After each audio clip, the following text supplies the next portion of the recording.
ರಾಮನಗರ ರೈತರ ಪರವಾಗಿ ಜೆಡಿಎಸ್ ಕಾನೂನು ಹೋರಾಟ ಆರಂಭಿಸಿತು. ಯೋಜನೆ ವಿರುದ್ಧ ಇರುವ ರೈತರು ವಕಾಲತ್ತು ನೀಡಿದರು. ವಕಾಲತ್ತು ಹಾಕಿದ ರೈತರಿಗೆ ಇದೀಗ ತಾತ್ಕಾಲಿಕವಾಗಿ ಜಯ ಸಿಕ್ಕಿದೆ.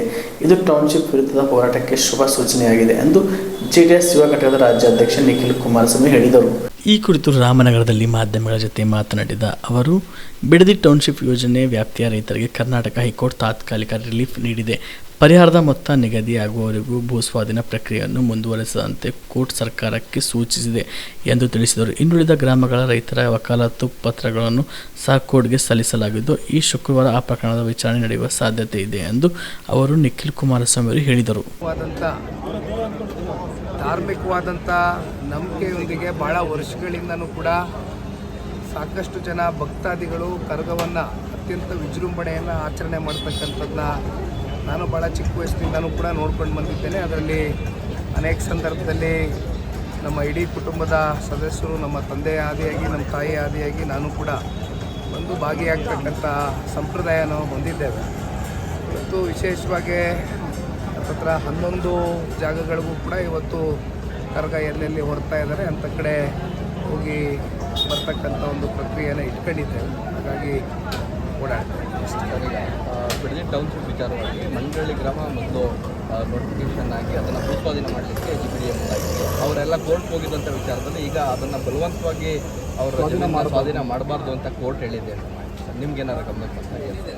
ಅದು ಕಾನೂನಿನ ಹೋರಾಟ ಜನತಾದಳ ಪಕ್ಷದ ಕಡೆಯಿಂದ ಸನ್ಮಾನ್ಯ ದೇವೇಗೌಡರು ಕುಮಾರಣ್ಣ ಅವರ ಮಾರ್ಗದರ್ಶನದಲ್ಲಿ ರೈತರ ಪರವಾಗಿ ನಾವು ನಿಂತು ಭಾಳ ಗಟ್ಟಿಯಾಗಿ ಮಾಡ್ತೇವೆ ಅಂತಕ್ಕಂಥದ್ದನ್ನು ರೈತರಿಗೆ ನಾವು ಮಾತನ್ನು ಕೊಟ್ಟಿದ್ವಿ. ರೈತರು ಕೂಡ ಪೂರಕವಾಗಿ ಯಾರು ಸಂಪೂರ್ಣವಾಗಿ ವಿರೋಧ ಇರತಕ್ಕಂಥ ರೈತರಿದ್ದಾರೆ. ಮೊದಲನೇ ಒಂದು ಫೈನಲ್ ನೋಟಿಫಿಕೇಷನ್ ಹೊರಡಿಸಿದಂಥ ಕೆಲವೊಂದಷ್ಟು ಊರಿನ ರೈತರುಗಳು ವಕಾಲತ್ಗೆ ಸೈನ್ ಹಾಕಿ ಪಿಟಿಷನರ್ಸ್ ಆಗಿ ಅವರೇನು ಕೋರ್ಟ್ಗೆ ವಕಾಲತ್ತನ್ನ ಸಲ್ಲಿಸಿದರು.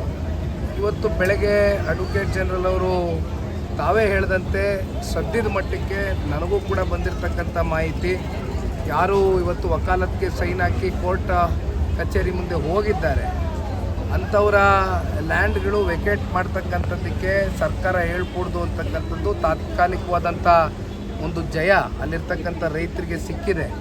ಬಹುಶಃ ಇದೊಂದು ಶುಭ ಸೂಚನೆ. ರೈತರಿಗೆ 100ಕ್ಕೆ 100 ಕಾನೂನಿನ ಅಡಿಯಲ್ಲಿ ಒಂದು ದೊಡ್ಡ ಮಟ್ಟದ ಜಯ ಸಿಗುತ್ತೆ ಅನ್ನುವಂಥ ಅಚಲವಾದಂಥ ಒಂದು ನಂಬಿಕೆ ಇವತ್ತು ನನ್ನಲ್ಲಿದೆ. ಹಾಗಾಗಿ ನಾಳೆ ಆರ್ಡರ್ ಕಾಪಿನೂ ಕೂಡ ತರಿಸ್ಕೊಳ್ತಾ ಇದ್ದೇನೆ, ಪಿಟಿಷನ್ ಕಾಪಿನ. ಅದೆಲ್ಲ ಕೂಡ ನೋಡ್ಕೊಂಡು ನಿಮಗೆ ಮುಂದಿನ ವಿಚಾರವಾಗಿ ಪ್ರತಿಕ್ರಿಯಿಸ್ತೀನಿ.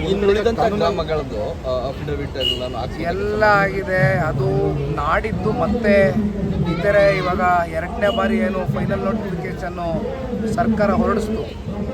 ಭಾಳ ಜನ ಇವತ್ತು ವಕಾಲತ್ಗೆ ಸೈನ್ ಹಾಕಿದ್ದಾರೆ ರೈತರು. ಬಹುಶಃ ಅದು ಕೂಡ ನಾಡಿದ್ದ ದಿನ ಫೈಲಿಂಗ್ ಆಗ್ತಾ ಇದೆ. ಸೊ ಅದೂ ಹೆಚ್ಚು ಕಮ್ಮಿ ಈ ಶುಕ್ರವಾರದಷ್ಟರಲ್ಲಿ ಹಿಯರಿಂಗ್ ಬರುತ್ತೆ, ಫಸ್ಟ್ ಹಿಯರಿಂಗ್. ಸೊ ಹಾಗಾಗಿ ಕಾದು ನೋಡೋಣ ಏನೇನು ಒಂದಷ್ಟು ವಿಚಾರಗಳು ಚರ್ಚೆ ಆಗ್ತದೆ. ಈಗ ಶಾಸಕರು ಮಂತ್ರಿಗಳಾಗಿದ್ದಾರೆ, ಯೋಜನೆಗೆ ವೇಗ ಸಿಗುತ್ತೆ, ಇನ್ನು ಯೋಜನೆ ಮಾಡ್ತಾರೆ ಅನ್ನೋದ್ರ ಒಂದು ರೈತರಿಗೆ ಆತಂಕ ಇದೆ. ರೈತರು ಸಂಪೂರ್ಣವಾಗಿ ಇಲ್ಲಿ ವಿರೋಧ ವ್ಯಕ್ತಪಡಿಸ್ತಾ ಇರ್ತಕ್ಕಂಥ ವಾಸ್ತವ ಸತ್ಯ. ಈಗ ಇಲ್ಲಿ ಯಾರು ಮಂತ್ರಿಗಳಾಗಿದ್ದಾರೋ, ಯಾರು ಮುಖ್ಯಮಂತ್ರಿಗಳಾಗಿದ್ದಾರೋ, ಆದರೆ ರೈತರ ಭಾವನೆಗಳ ವಿರುದ್ಧವಾಗಿ ಹೋಗ್ತಕ್ಕಂಥದ್ದು ಬಹುಶಃ ಯಾರು ಕೂಡ ಇದನ್ನು ಮೆಚ್ಚತಕ್ಕಂಥ ವಿಚಾರ ಅಲ್ಲ. ನಾನು ಅವತ್ತು ಕೂಡ ಹೇಳಿದ್ದೇನೆ, ಸರ್ಕಾರ ಏನಾದರೂ ಇದನ್ನು ವಿತ್ ಕನ್ಸೆಂಟ್ ಪಡಿತಕ್ಕಂಥ ಪ್ರಯತ್ನ ಮಾಡಬೇಕು ಅನ್ನೋದಾಗಿದ್ದರೆ 2013ರ LARR ಆ್ಯಕ್ಟ್ ಏನಿದೆ ಇವತ್ತು ನಮ್ಮ ಮುಂದೆ ಇಲ್ಲ. ಡಾಕ್ಟರ್ ಮನಮೋಹನ್ ಸಿಂಗ್ ಜಿರವರು ಪ್ರಧಾನಿಗಳಾಗಿದ್ದಾಗ ಕಾಂಗ್ರೆಸ್ನವರು ಮಾಡಿದಂಥ ಆ್ಯಕ್ಟ್, ಆ ಆ್ಯಕ್ಟ್ನಲ್ಲಿ ಏನಾದರೂ ಇದನ್ನು ಮಾಡಿದರೆ ಬಹುಶಃ 80%ಕ್ಕೂ ಹೆಚ್ಚು ಜನ ರೈತರು ಕನ್ಸೆಂಟು ಪಡ್ಕೋಬೇಕಾಗಿತ್ತು. ಆದರೆ ಕೂಡ ಆ್ಯಕ್ಟ್ನ ತೊಗೊಬರ್ತಾರೆ. ನಾನು ಅವತ್ತು ಹೇಳಿದ್ದೀನಿ, ಮತ್ತೆ ಹೇಳ್ತಾ ಇದ್ದೀನಿ, social impact survey, environmental impact survey ಇವೆಲ್ಲವೂ ಕೂಡ ಕೋರ್ಟು ಗಮನಿಸುತ್ತೆ. ನ್ಯಾಯಾಧೀಶರು ರೈತರ ಪರವಾಗಿ ಒಂದು ವಿಚಾರದಲ್ಲಿ ನಿಂತು ಒಂದು ಒಳ್ಳೆ ತೀರ್ಪು ಕೊಡ್ತಾರೆ ಅನ್ನೋದು ನಾನು ಕಾದು ನೋಡೋಣ. ಸರ್, ಈಗ ಒಂದು ಕಡೆ ಕಾನೂನು ಹೋರಾಟ, ಮತ್ತೊಂದು ಕಡೆ ಪರಿಹಾರಕ್ಕೆ ಕೂಡ ಒಂದಷ್ಟು ಜನ ರೈತರುಗಳು ತಗೊಳ್ತಾರೆ. ಇದು ಸಾಕಷ್ಟು ಗೊಂದಲ ಆಗಿರುವಂಥದ್ದು. ಅಂದರೆ ತಡೆ ಒಂದು ಕಡೆ ಸಿಗ್ತಾ ಇದೆ, ಜೊತೆಗೆ ರೈತರುಗಳು ಪರಿಹಾರ ಸಿಗ್ತದೆ. ಯೋಜನೆ ಎಲ್ಲವೂ ನಿಂತ್ಕೊಳ್ಳುತ್ತೆ ಅಂತ. ಕಲಬುರಗಿ ಜಿಲ್ಲೆಯ ಜನರಿಗೆ ಮಿರಾ ಮೆನ್ಸ್ ಅವೆನ್ಯೂ ವತಿಯಿಂದ ಶುಭ ಸುದ್ದಿ. ಮಿರಾ ಮೆನ್ಸ್ ಅವೆನ್ಯೂ ಬಟ್ಟೆ ಶೋರೂಮ್ನಲ್ಲಿ ಬ್ರಾಂಡೆಡ್ ರೆಡಿಮೇಡ್ ಬಟ್ಟೆಗಳ ಮೇಲೆ ಅಪ್ ಟು 50% ಡಿಸ್ಕೌಂಟ್ ಮತ್ತ್ಯಾಕೆ ತಡ, ಹಿಂದೆ ಭೇಟಿ ನೀಡಿ ನಿಮ್ಮ ಮೀರಾ ಮೆನ್ಸ್ ಅವೆನ್ಯೂನಲ್ಲಿ.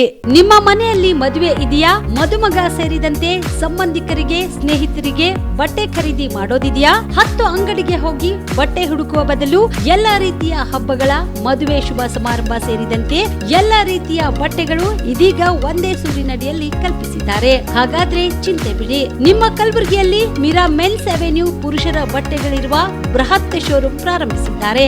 ಇಲ್ಲಿ Manyavar, Blackberrys, Jack and Jones, Rare Rabbit, Spykar, Indian Terrain, Arrow, Mufti, US Polo ಸೇರಿದಂತೆ ಎಲ್ಲಾ ರೀತಿಯ ಬ್ರಾಂಡೆಡ್ ಬಟ್ಟೆಗಳು ಇಲ್ಲಿ ಲಭ್ಯ.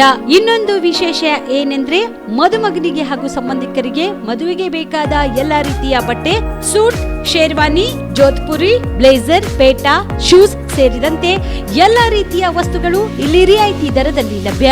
ಮತ್ತ್ಯಾಕೆ ತಡ, ಹಿಂದೆ ಭೇಟಿ ನೀಡಿ. ಕಲ್ಯಾಣ ಕರ್ನಾಟಕದ ಬೃಹತ್ ಬಟ್ಟೆ showroom Meera men's avenue, Lahoti petrol bunk ಮುಂಭಾಗ, ತಿಮ್ಮಾಪುರಿಗೆ ಹೋಗುವ ರಸ್ತೆ, ಕಲಬುರಗಿ. ಹೆಚ್ಚಿನ ಮಾಹಿತಿಗಾಗಿ ಸಂಪರ್ಕಿಸಿ 9916745499. ನೀವು ಕೂಡ ಕಣ್ಣಿನ ಸಮಸ್ಯೆ ಎದುರಿಸ್ತಾ ಇದ್ದೀರಾ?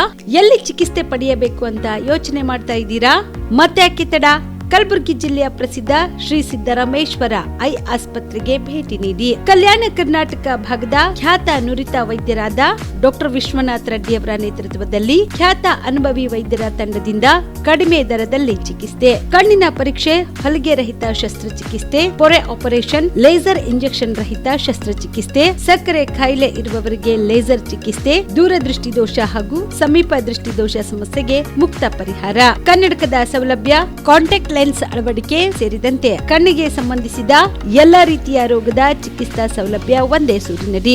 ಗ್ರಾಮೀಣ ಭಾಗದ ವಯಸ್ಕರಿಗೆ, ಬಡ ಜನರಿಗೆ ನೆರವು ಆಗಲು ಶ್ರೀ ಸಿದ್ದರಾಮೇಶ್ವರ ಐ ಆಸ್ಪತ್ರೆಯ ಶಾಖೆಗಳು ಕಲಬುರಗಿ, ಸೇಡಂ, ಕಮಲಾಪುರ್, ಸುಲೇಪೇಟದಲ್ಲಿ ಕೂಡ ಲಭ್ಯವಾಗಿದೆ. ಹೆಚ್ಚಿನ ಮಾಹಿತಿಗಾಗಿ ಸಂಪರ್ಕಿಸಿ ಶ್ರೀ ಸಿದ್ದರಾಮೇಶ್ವರ ಐ ಆಸ್ಪತ್ರೆ, ಸೆಂಟ್ರಲ್ ಬಸ್ ಸ್ಟ್ಯಾಂಡ್ ಮುಂಭಾಗ, ಶಾಂತಿನಗರ, ಕಲಬುರಗಿ. ಫೋನ್ ನಂಬರ್ 7209626262ಗೆ ಸಂಪರ್ಕಿಸಿ.